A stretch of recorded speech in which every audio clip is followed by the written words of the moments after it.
Hello, all, and welcome to Bring Your Own Chair, a CX Accelerator podcast. This unique resource is all about you, the CX professional who is out there navigating your career journey. We've got so many incredible people in this community who care deeply about equipping the next generation of CX leaders, and we are bringing them to you. Whether you're looking for encouragement, but there's no more important time than now to learn the skills, the talent, get the advice and mentorship you need to be able to demonstrate your ROI. Equipping. How do you develop your frontline supervisors so that they really are focused on results and relationships? Or connection. And I loved it, as crazy as that is, but I only loved it because I had support from the community. We've got a space for you at this table. So grab your chair and let's welcome our host, Sally Mildren. Well, welcome to another episode of Bring Your Own Chair, a podcast designed just for you, CX professional, to help empower, to inform, and inspire you in the important work you're doing. Today, we're so excited to welcome Jenny Dempsey, who is not only a very valuable part of the executive leadership for the CX Accelerator community, but she is a long-term expert and professional in customer service and customer experience. We're excited to have her here. And today we're talking about CX is not a solo sport. Jenny, thanks for being with us. Oh, thank you so much for having me on, Sally. It's so good to be here. Well, we are really excited about this topic today because in the CX Accelerator community, we see a lot of conversation and sentiments, and even in conversations in mentorship relationships and others, there's this kind of thread that finds its way of one-man CX teams or one-person departments or one or two people departments, and that kind of can lend yourself to a thinking of, I got to make this happen. But before we dive into those topics, I'd love to just understand your journey in CX and how you got to where you're at today. Can you just introduce us to your 17-year career and what are your favorite parts about CX? Oh, absolutely. Yeah, I'm happy to share my journey. So it really started, I was in college, and this was a long time ago. So the job boards were actually on like bulletin boards, in a room at San Diego State. Go State. I applied for a part-time tech support job at a company. And because I was very young, I wore jeans to my interview. It was very pretty funny. And I got the job. And I ended up being at that company for a decade, moving from frontline tech support part-time while going to school to graduating, becoming a supervisor, and then eventually a manager, and then managing not only a support team, but also managing special projects within the company.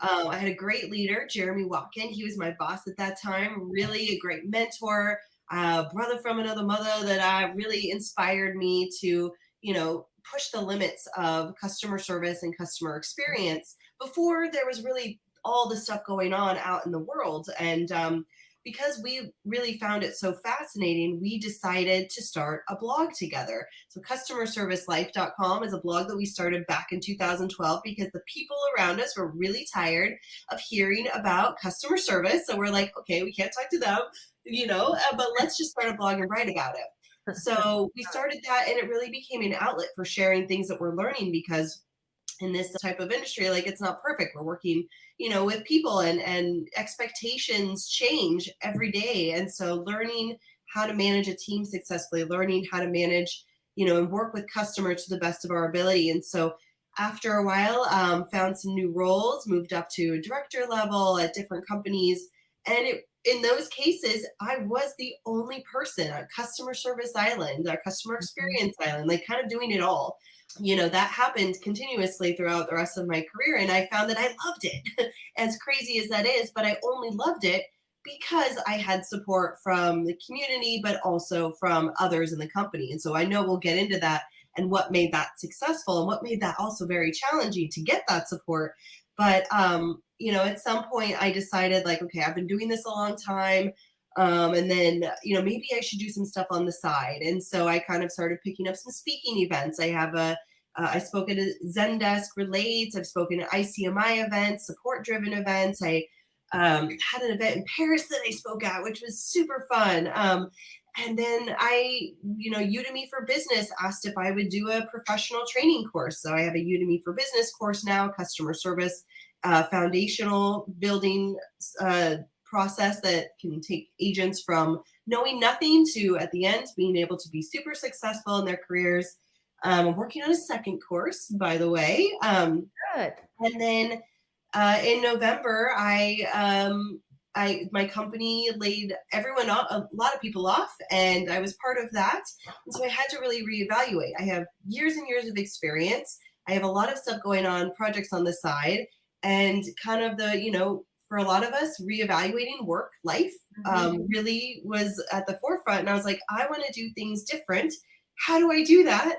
And I just decided, you know what, I'm just going to do my own thing. And so now I have my own customer experience, community management consulting business where brands can hire me on. I work with startups, individual brands, just one person running the show, startups and very small businesses to help manage and build their communities and customer experiences from the ground up. So if they got nothing, I come in and I chisel away to make it happen. So that's where I am now and really learning the ropes of that. And it's been so much fun, but CX Accelerator we found my way in there, build out the mentorship program, which I'm sure we'll talk more about in a little bit, but it's been an exciting journey. One I never thought when I was in college wearing jeans to my interview, never thought that it would end up like this.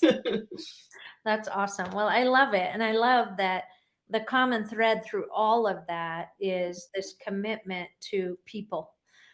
And who knew? I didn't know Jeremy Watkin was your boss. He also is a big part of our CX Accelerator community. So shout out to Jeremy. And he does a great job with the CX questions of the day and all the things that really keep our broad community engaged every day. So we're grateful for that, Jeremy. How exciting.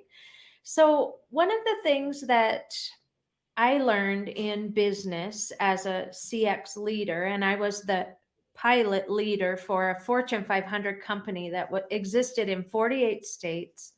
I was the very first and only CX employee.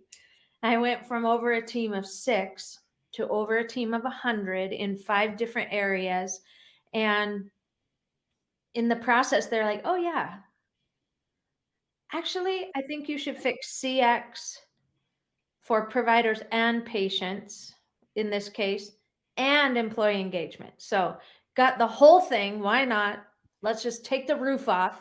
And I know there were many times in that space where I felt like I was on the CX island, as you call it. There weren't other people in the entire organization, all the way to the top, that were in this space. And so honestly, and oddly enough, the very first interview I ever kind of had and a chat with someone was Jeannie Bliss when she was working on her first book. And we chatted. I was like, well, she's the only one I know. So it was kind of funny that we connected then and now look at where she's come. But for individuals that find themselves on a CX island, what advice do you have to them? Relationships are important. It's tempting to try to do it your own, but where and how do you think relationships are important? And how do you go about building those kinds of relationships in this field? Whew, well, I've learned throughout the journey that customer service, customer experience, it's really just people helping people at the end of the day, even if you are on that island. And so it's really a matter of one, asking for help. I think that's the first thing. And that's what I learned the most, is because if you don't even ask questions, no one's going to know that you need any support at all. And for me, that was definitely a challenge because I was like, I got to do this myself. So I got to figure it out. But I'm like, no, I can ask for help. That's totally okay. And asking for help, it might not be the right person right away. Sometimes there are people in the organization for, a customer or for a company that is not customer centric. You ask someone and they're like, I don't care. Like that doesn't impact me. Like I'm an engineer or I'm, on the marketing team. What does this matter? This doesn't matter to me. And so, but you're asking the questions. And I think it's a matter of that, just going out and asking, but also leveraging the community. Like CX Accelerator has, it's kind of been my like treasure box, because it's one of these things where it's like, I'm sitting in my chair and I'm trying to figure out this, complex customer solution. Like, what is the right thing to do in this case? No one else at the organization knows the right answer. They're relying on me to figure it out. So what do I do? So I've asked all the right questions to get as much data from different viewpoints, because that's also a big important part, is to understand what matters to other individuals at the other team. If customer service or customer experience doesn't matter, what does? And how to kind of tie that through. But also just leveraging the community, reaching out, like posting in the like Ask Anything channel, or just even the general channel of CX Accelerator, and seeing what comes back. I did that this week. There was a crazy situation that I had, and I still don't have all the answers, but leveraging the community, if you don't have one in your company right away, is really the greatest thing to do, because we have them now. Like, 15 years ago, 10, 15 years, even 5 years ago, I feel like we didn't necessarily have a strong community that we have now to really leverage. So it's different. Yeah. You have this stuff. That's great. I appreciate that.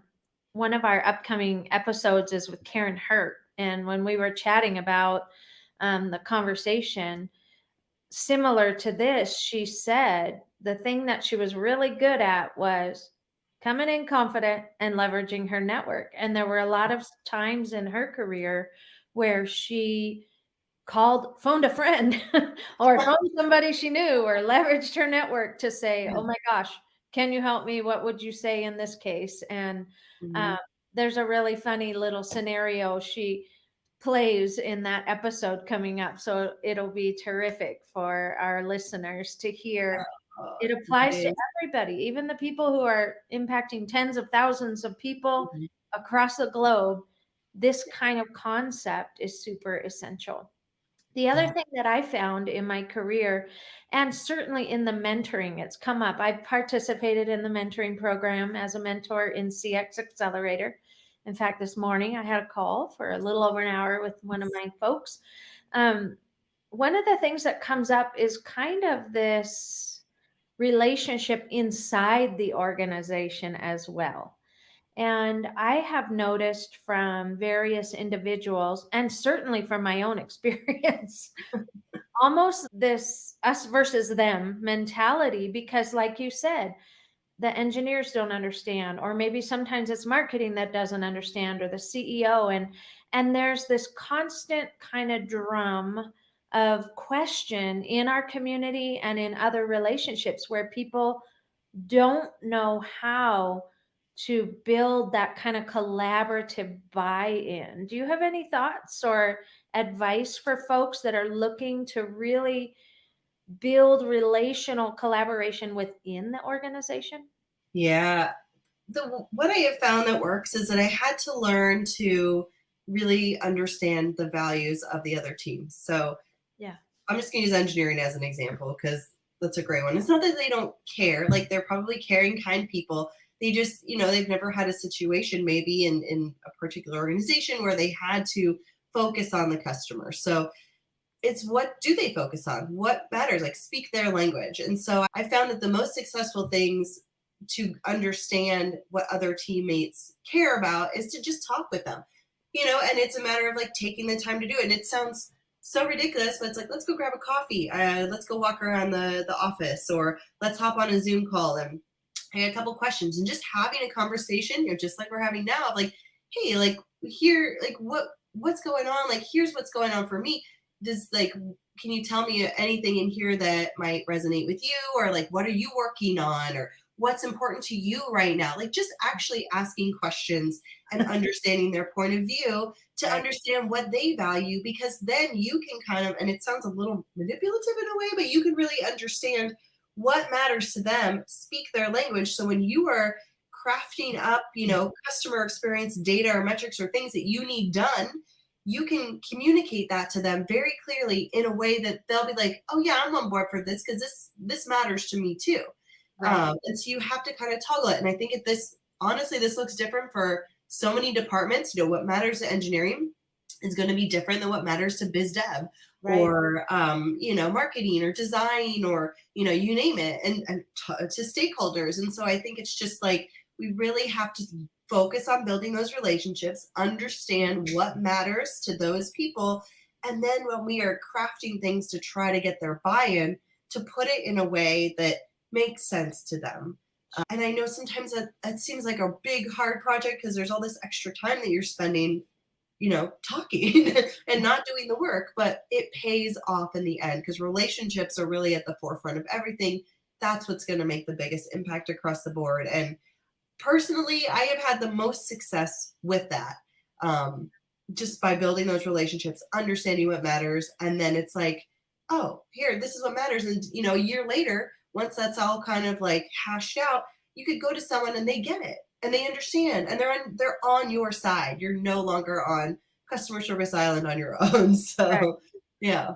Right. And honestly, I think that is vital to one of the industry burrs, if you will, that is inability to demonstrate ROI by CX professionals. When you take the time to really build that relationship with the executives or the leaders or the teams in other areas of the organization and understand what they're on the hook for, Yeah. then when you're talking in the language of their pressure point, they Yeah. can see that a rising tide will float all boats. And I think that what you've shared is such a vital mindset and a vital talent set. I don't see it manipulative at all. I see it as making your internal audience and collaborators part of your CX. They Mhm. need Yeah. customer experience. There's a way you go toward your customer and communicate in a way that resonates with them, and it's no different for your Right. internal audiences. I have found that with COOs, with CFOs, with CEOs, with directors of other areas that I don't have any influence over, but their teams have huge impact on Yeah. the customer at the end of the day. And Mhm. it's coming at them with language that shows I'm on your side and I want you to succeed. I think makes all the difference in the up, down, and across the organization collaboration. So I appreciate that perspective. Yeah. Yeah. It's so important. And it's not necessarily the easiest thing to do, but it's so Yeah. important. Right. I love your idea of kind of just getting a coffee or taking a walk. And I have found some of the most prickly, obstinate people to work with can be disarmed by just a little investment in who they are as a human. I think it's possible, even with the most prickly Mhm. colleagues, to find a way in. And if not, ask for their advice. Sometimes, Yeah. particularly where you have engineers or scientific or physicians, in my case, they love to feel like they're experts and like Mhm. their input is really important. And so that is one thing that you may try as well in a relationship is how do you draw them in to be a supporter of your initiative? It's terrific. Right. Right. So one of the things that you talk about on your website and in your work and all of that is really establishing and optimizing community management. Tell me what that means and why is it important to folks? So one of the things that I see, let's say I'm a user of a brand, I'm on Instagram and there's comments after comments about the brand, positive, negative, and no reply from the brand. Yeah. And we all know, working in customer experience, how that impacts, like that's a part of the customer experience, not the whole thing, but it impacts the customer's experience. They may not get a reply or an answer to their question. They may come to social media, still not get a reply, and they're not going to buy from that brand. And so having that public facing reply, which sounds so silly, is part of relationship building with your clients.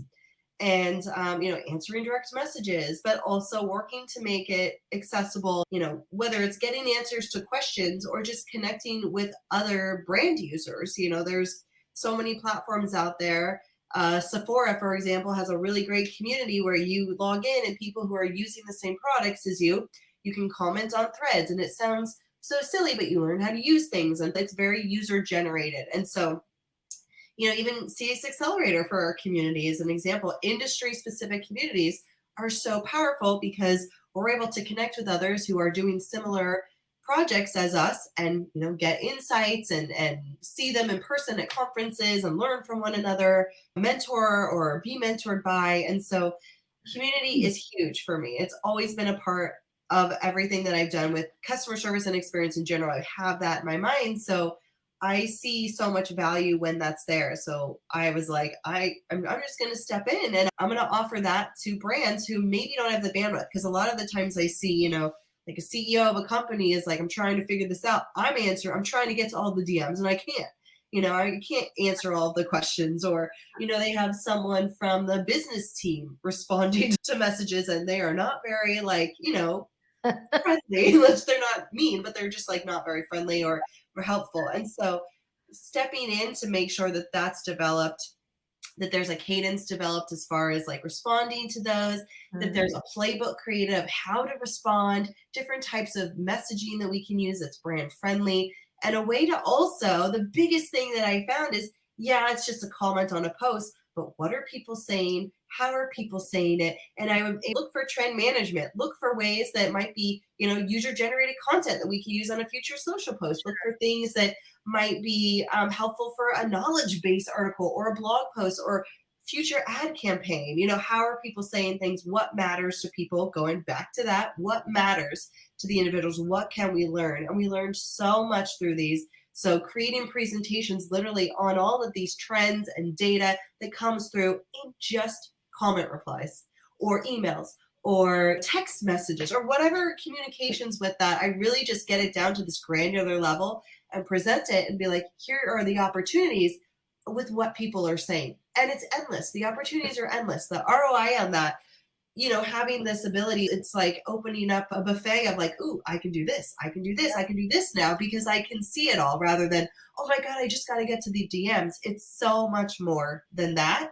And that's really my angle. That's so good. And I was at a recent conference on experience management, and the CEOs of Delta Airlines, of UPS, of SHRM, of Crayola, all kinds of organizations were there. And one of the things by the presenting organization was that they believe that the period of time of surveys is going to go away. They're actually advocating for a surveyless business world because they believe there is so much customer feedback that is coming in through the very channels you mentioned, social media, through the phone calls that are recorded at every call center, through online reviews and the comments and all of that. And I think that there's such a wealth of real data that's being ignored. I've had CEOs tell me before they would not acknowledge comments on social media because they felt it was anecdotal. And they only would rely on a survey that's 5 or 6 months lagging indicator. So in order to really build a community, that it requires that two-way relationship, as you suggest. If you just send a comment out into the ether and you never get a reply, for me as a consumer, I'm like, forget it. One example, I took my sister for a bucket list trip to Vegas, and we stayed at a hotel that was filthy. I mean, there's blood on the floor, not okay, not just a little bit hair, it was ugh. There's dirty linens outside our door and dishes that stayed there the entire stay for 4 days. Oh boy. And so, and this was one of the big ones, one of the big famous ones. So I gave review and just said, this was completely unacceptable for a hotel of this cost. and for such a special trip, never even got acknowledged, never responded to at all, which is really uncommon in the hotel industry anyway. Yeah. And yet I continue to get, come back and visit us, marketing emails. And every time I see it, I'm like, nope, you didn't care enough to respond to me. But so I think that there's so much language that's already in there that tells you how it's going directionally. Yeah. Gives you the opportunity to really build relationship. What would you say to the CEO that's like, or the business owner that's like, that's a negative review, delete it? Oh gosh. Oh, I hear that all the time. That is one thing, like, this is going to impact our brand. And what I always say, I'm like, sure, we could delete it. We could just ignore it. It's going to come back. It's going to come back and bite us in the butt. Like, we're going to get another one, or we're going to get a lawsuit. Like, who knows what's going to come of those. I'd love to say, and sometimes I still get the pushback, but it's like a matter of like, let's reply and show how great we are and take the, be the big person here. Let's reply. Let's own this. Let's call this out. Let's, if we made a mistake, let's own it. Let's put it out there. Let's put it out there for the public, because people are going to see that, and then they can make their decision. Then they can say that this person who left the review, maybe they weren't right on, or maybe they were, but look how the brand replied. And that can say a lot. There are definitely sometimes reviews out there that are, very inappropriate. I think there's definitely a time and place for deleting comments, deleting reviews and stuff. But for the ones that actually, like, things happened or things didn't happen, but the customer thought they did, let's look into that. Let's reply and be the bigger person, be the bigger brand here, and follow up on that. Right. I think that's really a great point, because there's an element of trust that is, I believe, established when we're honest. Right. Yeah. And I found that people don't expect a business to be perfect, but they expect them. Like my review, I expected a response to say, gosh, that really is not our level of excellence. And that was a miss on our part. And it wasn't that I was even looking for something free as much as just, this isn't okay. Don't do that to somebody else. Yeah. It makes me think of what when you were telling the story of the business owner that you were working with, who was not, who gave everyone the no, but he was just always like, people are coming to me for money. Like, I'm just used to, like, that's my defense. And I think a lot of brands are kind of like, yeah, that customer just wants something for free. But it's not always about that. We don't have to give something for free every time. Literally just replying and owning up to the fact that this sucks. And like, we made a mistake, and, maybe they don't come to us again, but at least it's there and it's out there. And so it just makes me think of that, because people do think that there's always something free. But I've also seen cases where, for the angry customers, and then you're able to work with them, it's not always about free or a refund. It's just about, like, the trust building, like you said, going back to that and being heard. A lot of the times it's just a matter of, like, they want to be heard, because, being ignored is the common thing. And so, oh my gosh, this company not only replied to me, but it was like a real person, and, they acknowledged that they made a mistake. And it's not just going to some, like, file cabinet that's going to be ignored. Like, this is actually getting acknowledged, and being heard alone can can go really far. Yes, it can. I've had some of the most vehement, angry customers escalated to me as the VPO at that call center. Yeah, but and start with just, you know what, I'm really sorry that this has been your experience. I want to understand the details so we can make it better for you and other customers. But I'm going to need to have you settle down and stop cussing me out. And you can see them kind of just dissolve. And at one point, I even asked that individual to be part of our consumer advisory board. He was blown away, because it demonstrated that he was heard and that we cared to make it right. And so he got my phone number directly, and I was the one he would call first. And we went from literally a lot of agents in tears. Oh my. He was one of my BFFs that could give us advice on how to do things better. But it also did stop these escalated complaints and things. But sometimes a little honey goes a long way in Yeah, understanding. true that. So for our listeners who are maybe on the island, what do you think are the first next steps for them to take to begin to really build a relationship either inside or outside of the organization? What would you recommend to them? I would recommend first looking inside the organization and maybe, finding at least one advocate. Look at your team, look at beyond your team, look through the company and nail down if there's at least one person that you think maybe they're not an advocate right now, but maybe that you'd want as an advocate. And it just starts with like one person and start working to build a relationship with that person. If you have one already, maybe bring it up to them. Just start talking. Just start with one. Like it doesn't have to be the whole team. Like it doesn't have to be the whole organization. Start small and work to build a relationship and find that advocate in your organization now that you think you can lean on. They may not have all the answers that you need. They may not have all, the money that you need to build your processes and systems or team, but are they going to have your back?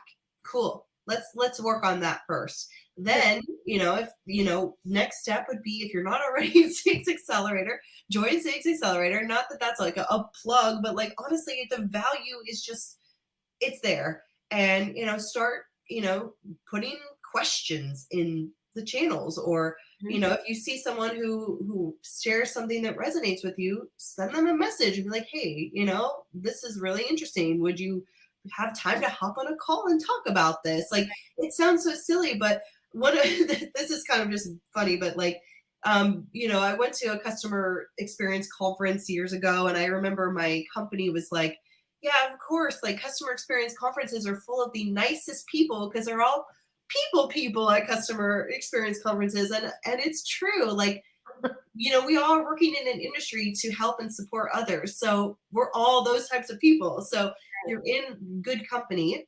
And so finding a connection in there and just asking questions, you're not going to have the answers, but you're going to start thinking about things different and you're going to be able to work towards solutions. So those are kind of my two top tips is like really leverage the advocate, start small with one individual, build a relationship and really like work on that before branching out. And then leverage the community, leverage your network. If it's not CX Accelerator, is it something on LinkedIn? Is there another community that you're involved in? Like really leverage your network.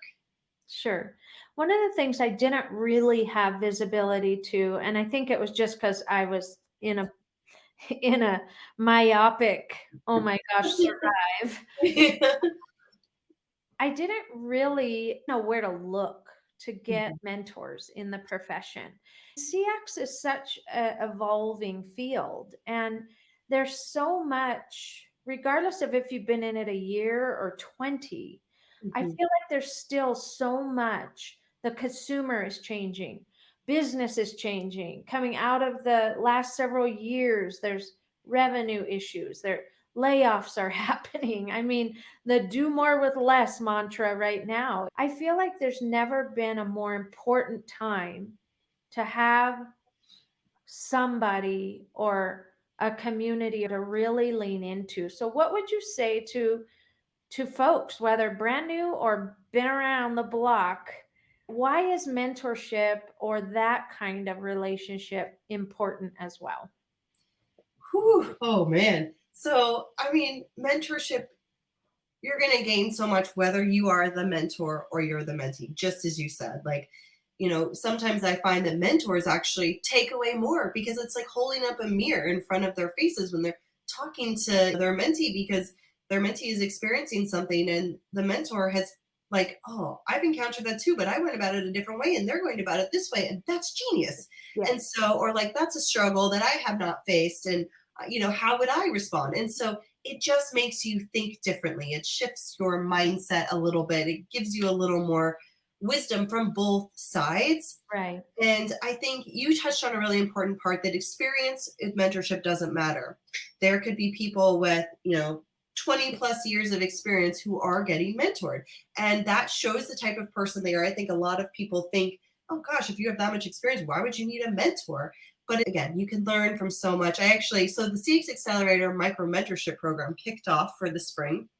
And it's really our first iteration of making this happen, develop the strategy and, built that out to make sure that everyone is matched with someone that is going to support them one way or another. And I had someone reach out to me after the program started, and they mentioned, they were like, oh, well, the person you matched me with has way more experience and I'm their mentor. Why would I be matched with someone who has way more experience than me? I only have 7 years. They have 25. And I was like, that's exactly the reason, is because the value, the things that you're both going through are so similar, as far as, what your specialties are, what your experiences are, and what you're going to be able to learn from one another. And so it feels a little weird at first. Like, how could I teach someone, or what can I do for someone who's been through it all? There's always something new to learn. And the other thing that comes up is and my boyfriend says this all the time. It's like, I've told you this, 10 times about something, but I'm like, it took one other person to say it in a different way that it's stuck in my head. And so I think it's the same for mentorship. Like, you might have heard these lessons or these tasks or these things, 10,000 times, but it could take just that one time of a mentor saying it or mentee saying it. And you're like, oh, I get it now. I'm going to do that. But I think the biggest thing with mentorship is it doesn't have to be actionable. I think sometimes we hop in and we think, oh, my mentor's going to tell me what to do, or my mentee needs to do this. It doesn't have to be actionable. It's not a therapy session, but It doesn't have to necessarily be like, I'm walking away and I improved X, Y, and Z, and I made all these changes.